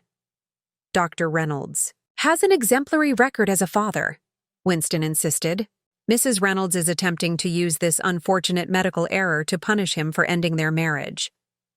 Medical error? Judge Matthews raised an eyebrow. The documentation suggests deliberate manipulation of fertility procedures, Mr. Winston. That's fraud, not error. When the judge issued her ruling, it was decisive. Temporary sole custody to me, supervised visitation for Clark pending a full investigation by Child Protective Services, and an order for psychological evaluations of all parties involved. This court takes a dim view of using children as pawns, Judge Matthews stated firmly. Dr. Reynolds's apparent deception regarding paternity, followed by his attempts to discredit Mrs. Reynolds rather than address the substantive evidence, raises serious concerns about his judgment and priorities. Outside the courtroom, Clark confronted me one final time, his voice low enough that only I could hear. You've turned my parents against me, stolen my children, ruined my career. I hope it was worth it. I didn't do any of those things, Clark, I replied calmly. Your choices did. As he walked away, I noticed the slump in his shoulders, the first sign that he might be recognizing the magnitude of what he had lost. Not just the inheritance or the children, but his reputation, his parents' respect, his carefully constructed identity as the successful, honorable Reynolds' son. The battle was far from over, but the first decisive victory had been won. And with Henry Reynolds's health declining rapidly, Clark was running out of time to recapture what his deception had cost him. Henry Reynolds passed away on a Thursday morning, slipping away peacefully in his sleep with Eleanor by his side. The family gathered at the estate that afternoon, Jonathan and Kylie, the children and I, close friends and colleagues, all except Clark, who had been explicitly excluded from his father's final days. He asked me to give you this, Eleanor said, handing me a sealed envelope as we sat together in the quiet of the study after the initial flurry of arrangements had been made. Inside was a handwritten letter from Henry, dated just 2 days earlier. Kimberly, by the time you read this, I will have departed this life. I want you to know that discovering the truth about my grandchildren, painful as it was, brought me a certain peace. The children are Reynolds by blood through Jonathan, exactly as they should be. Their future is secure. I failed as a father with Clark. Perhaps my emphasis on legacy and bloodlines contributed to his corruption. For that, I bear some responsibility. Please tell the children that their grandfather loved them completely, regardless of the circumstances of their conception. Biology matters far less than the love and care you have given them. With respect and affection, Henry Reynolds. I folded the letter carefully, touched by the old man's capacity for reflection even in his final days. He rewrote the will the day after the dinner, Eleanor informed me. Everything is as he promised. Trusts for the children, provisions for Jonathan and Kylie, and a nominal amount for Clark that will be difficult to contest. How are you holding up? I asked, concerned about this woman who had lost her husband, of 60 years, and effectively lost her eldest son in the span of a single week. Eleanor's smile was sad, but composed. I've had a lifetime with Henry. We said everything that needed saying. As for Clark, she hesitated. A mother never stops loving her child, but I cannot condone what he's done. Sometimes love must be firm enough to allow consequences. The funeral 3 days later was dignified and well attended, a testament to Henry's standing in the medical community and beyond. Clark arrived just as the service began, taking a seat in the back row, deliberately separated from the family. Jade was noticeably absent. I later learned she had ended their relationship, unwilling to be associated with the growing scandal. The children handled the funeral with remarkable grace. Though they had known their grandfather was terminally ill, his death represented another, destabilizing change in their rapidly transforming world. Lily remained close to me throughout the service, while the twins sought comfort from both me and, increasingly, from Jonathan, who had begun establishing a careful, thoughtful relationship with them as their biological father. "Grandpa told me I have the Reynolds eyes," Alex confided as we drove home from the cemetery. "He said even though things are confusing, I should always remember I belong to the family." Grandpa was right, I assured him, meeting his gaze. Those distinctive blue Reynolds eyes in the rearview mirror. The weeks following Henry's death brought a cascade of changes. The medical ethics investigation into Clark's conduct at Westlake gained momentum, with multiple former patients and staff members coming forward with similar experiences of procedural irregularities and falsified records. The hospital board placed him on administrative leave pending the outcome. Jonathan and Kylie began regular counseling to process their complex emotions about the children's paternity and the years of fertility treatments they had endured unnecessarily. Their marriage, strained initially by the revelations, was gradually strengthening through honest communication and shared purpose. "We're considering fertility treatment again," Kylie told me over coffee one afternoon.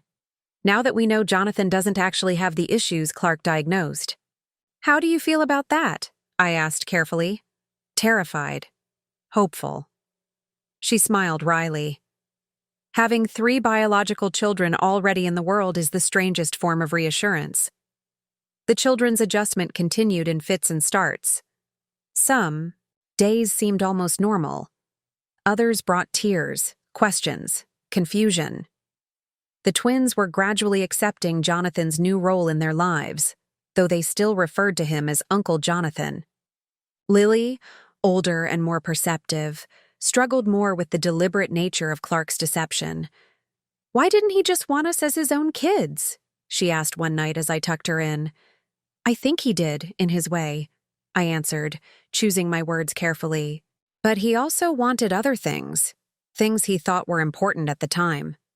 He made very bad choices trying to have everything exactly as he wanted it." "Do we have to keep seeing him?" The supervised visitations had been uncomfortable for everyone involved.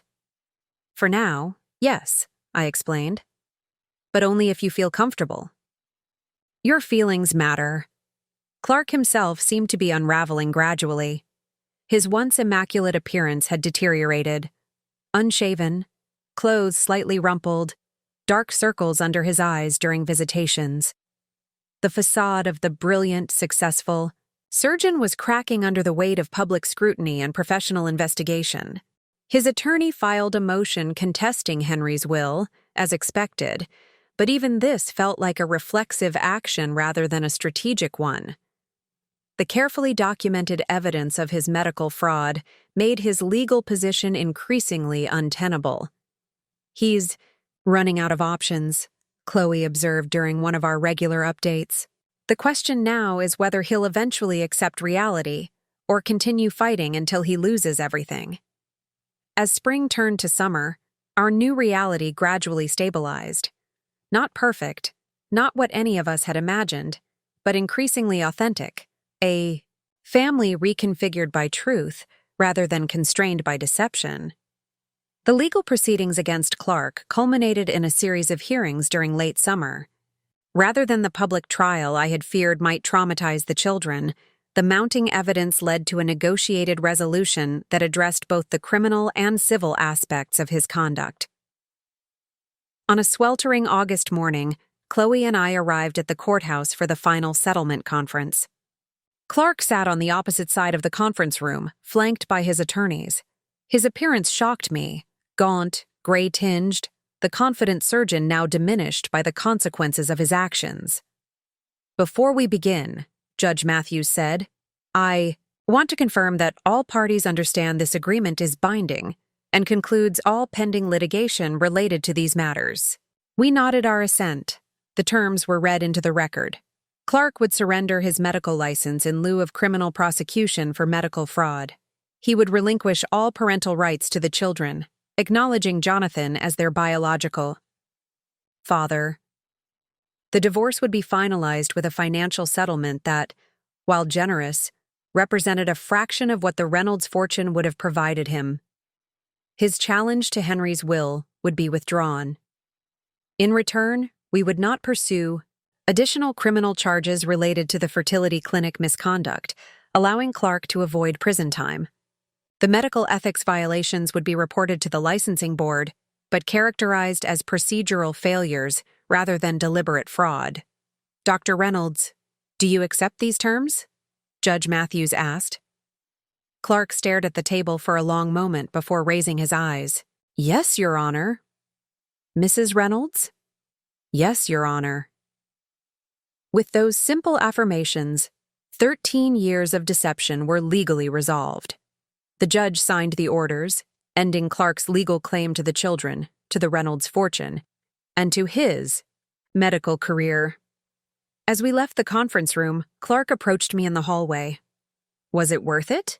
He asked, his voice lacking the confidence that had once defined him.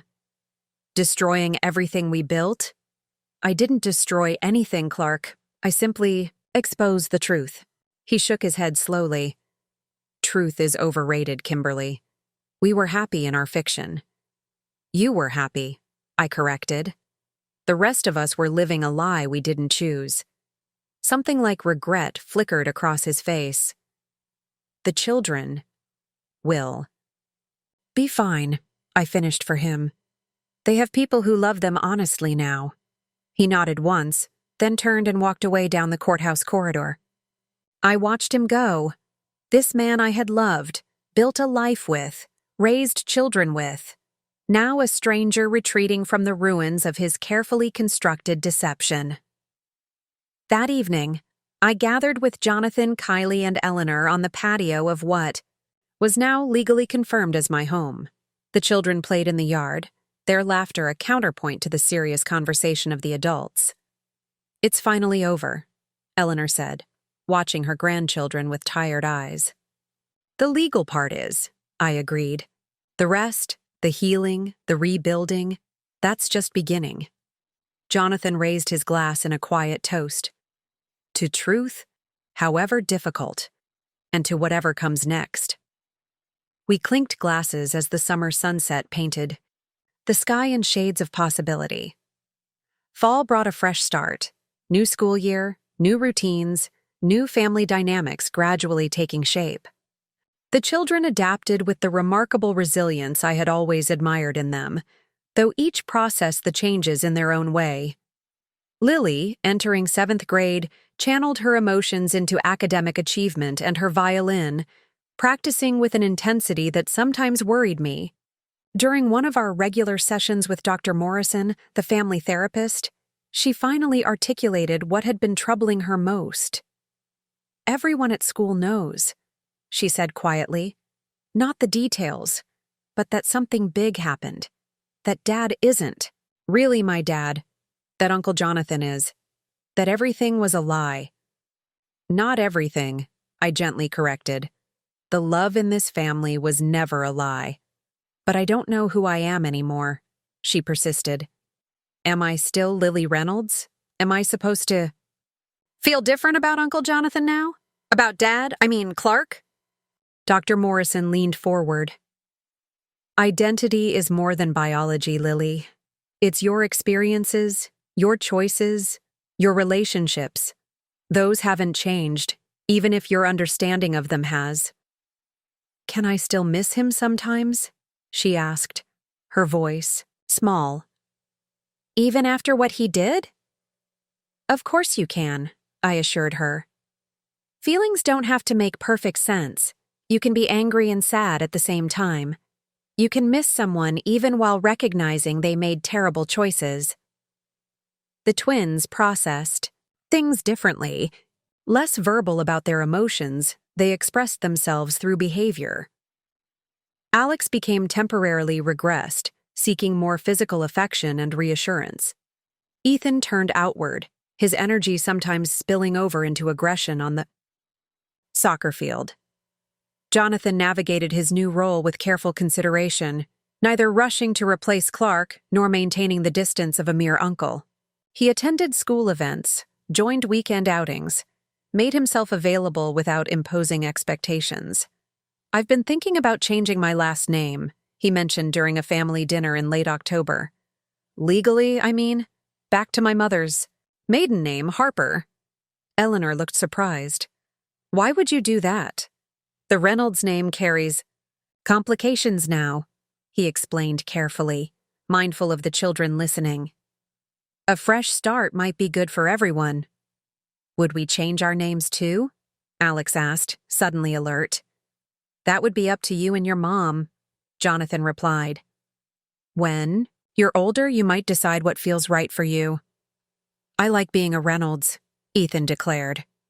"Then that's who you are," I affirmed. "Names are important, but they don't define everything about us." As Halloween approached, the children threw themselves into costume planning with typical enthusiasm. Normalcy was returning in small, precious increments: homework routines, birthday parties, everyday squabbles over bathroom time in the mornings. Clark maintained his court-ordered distance, having relocated to Chicago for a pharmaceutical consulting position, a significant step down from his surgical career, but the best option available given his surrendered medical license. He sent birthday cards and occasional texts, these communications tinged with a formal politeness that spoke of his continued inability to truly understand what he had done. One evening, as I helped Lily with her science project, a family tree, with a genetic component ironically assigned by a teacher unaware of our situation, she looked up at me thoughtfully. "Mom, do you ever regret finding out the truth? Would it have been easier to just not know?" I considered her question carefully. Easier, maybe, but not better. Truth allows us to make real choices, to live authentically. Secrets and lies may seem protective, but they actually trap us. She nodded, adding another branch to her carefully drawn tree. "I think I understand now. Our family isn't broken. It's just different than we thought it was." From the mouth of a 12-year-old, wisdom that had taken me months of painful discovery to achieve. The holiday season arrived with its mixture of joy and complexity. Thanksgiving at Eleanor's house marked our first major celebration without Henry, without Clark, but with our new understanding of family connections. The empty chairs at the table represented both loss and liberation. "We should acknowledge what's changed," Eleanor said as we gathered around the dining table, "but also what remains constant: our love for each other, our gratitude for being together." Jonathan had embraced his role as the children's biological father while respecting the boundaries we'd all established. The children still called him Uncle Jonathan, but the relationship had evolved, deeper, more intentional, no longer constrained by secrets. "I'm thankful for truth," Lily offered during our traditional round of gratitude sharing. "Even when it's hard." Christmas brought its own challenges. The children wondered if gifts would arrive from Clark. They did, extravagant and impersonal, and whether we would maintain traditions from previous years. We created a careful blend, honoring meaningful rituals while introducing new ones that reflected our reconfigured family. Jonathan and Kylie joined us for Christmas morning, their presence no longer awkward but increasingly natural. The most remarkable gift came from Kylie, who announced quietly as we sipped hot chocolate by the fire, "We're expecting, due in June." The successful pregnancy, achieved naturally once Jonathan received proper medical evaluation, felt like a redemptive counterpoint to the deception that had shaped the past year. Life continuing, healing, creating new possibilities from painful truths. As January arrived, bringing with it the anniversary of my initial discovery of Clark's affair, I found myself increasingly reflective. Nearly a year had passed since that moment in our kitchen when I'd seen the text message that began unraveling 13 years of lies. So much had changed: our legal status, our family structure, our understanding of ourselves and each other. "You seem pensive," Jonathan observed during one of our regular co-parenting coffees. We'd established these meetings to discuss the children's needs and maintain healthy communication.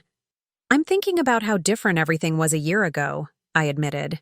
How I thought I knew my life, my marriage, my children's origins. How completely I believed in something that wasn't real. It was real, he corrected gently. The love was real. Your mothering was real. The family bonds were real, even if the biological connections weren't what you thought. His perspective helped, as it often did. Jonathan's thoughtfulness had been a steady support throughout the tumultuous year. The children, too, marked the passage of time in their own ways. Ethan asked fewer questions about Clark. Alex developed a new interest in genetics, checking out library books on heredity and traits. Lily, approaching her 13th birthday, requested a special dinner with both Jonathan and me to discuss family stuff. During that dinner, she surprised us both with her clarity. "I've been thinking about what to call you," she told Jonathan seriously. "Uncle Jonathan doesn't feel right anymore, but Dad doesn't either. You can call me whatever feels comfortable," he assured her. "I think I'd like to try calling you Papa," she said carefully. "It's different, but still special." Jonathan's eyes glistened. "I'd be honored." As February approached, marking 1 year since the DNA test results had confirmed what Amanda Fletcher had revealed, I realized how much healing had occurred. Not perfect healing, not complete, but substantial progress towards something authentic. The truth had indeed set us free, though the path to that freedom had been more painful, more complicated, and ultimately more rewarding than I could have imagined when I first discovered Clark's betrayal. 1 year to the day after I slid the DNA test results across the Reynolds family dinner table, I stood on the balcony of my home, truly mine now, in both legal and emotional terms, watching the children play in the backyard below. The twins chased each other with water guns while Lily lounged on a blanket, alternating between her book and refereeing her brother's increasingly wet battle. So much had changed, yet here they were, laughing, arguing, growing, the essential core of my life unchanged despite the seismic shifts in our family structure. My interior design business had flourished in the past year, my creative energy no longer subdued by the effort of maintaining Clark's perfect image. I'd completed several major projects, including the redesign of the children's wing at Westlake Medical Center, a poetic reclaiming of space that had once been dominated by Clark's influence. Jonathan and Kylie had settled into their expanding roles in our lives.